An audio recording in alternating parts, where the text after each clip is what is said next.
கொஞ்சம் தொகையை மட்டும் நான் வச்சுக்கிறது இல்லை. 10 ரூபா வாங்கிட்டு 5 ரூபா வாங்கிட்டு 5 ரூபா வந்து 2018 கொண்டாந்த தொகையை நான் முன்னாடியே கொடுத்துட்டேன். 2019 அடுத்த சேர்த்துல நான் அதில் எங்கள் உறுப்பினர்கள்லாம் எவ்வளோ போட்டாங்க என்ன எதுன்னு அது பேருக்கு நாகரிகமாக இருக்காது அப்படின்னா நம்ம கேட்கலாம். இந்த பழைய ஆட்டை முதல்ல நம்ம சேர்க்கக்கூடிய சந்த ஆரம்பிச்சு 1771 போடுறாங்க. காலப்பகுதிகளில் இந்த முதல் வரிசையில் இதுலேருந்து இது வரைக்கும் அப்படின்னு போடுறாங்க. அது நிறைய பேர் கவனிக்கத்தில் போடுறது. வயசானவங்க 150 அது இருந்தாலும் நம்ம ஃபாலோ பண்ணி வாங்கினதுக்கு ஒரு வசதியாக இருக்கேன். எல்லாமே இருக்கு. அது நீங்கள் நல்லா கவனிப்பாங்க. ஆண்டு சந்தா கட்டிட்டு இருந்தவங்களுக்கு ஃபஸ்ட்டு எடுத்தோம்னா ஒரு நம்பர் கொடுத்துருப்பாங்க.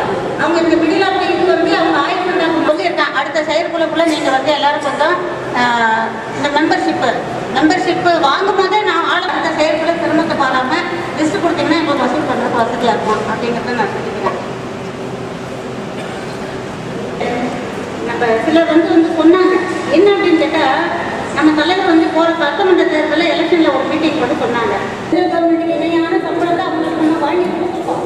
ஸோ அவங்களுக்கு அந்த சம்பளம் பென்ஷன் அதெல்லாம் வந்து ஒரு பெரிய விஷயமா தெரியாது. இருந்தாலும் அவர்களையும் நம்ம தலைமை வந்து ரீப்ரிப்பரேஷன் பண்ணி மூலச்சலவை பண்ணி நீ இந்த மாதிரி வந்து இந்த இவங்களுக்குள்ள ஸ்டாலின் என்ன சொல்றாரு, அவர் என்ன சொல்லியிருக்கணும், உங்களுக்கு துணையாக நான் இருக்கிறேன் அப்படின்னு அதை விட அவர் என்ன சொல்ல போட்டிருந்தாரு.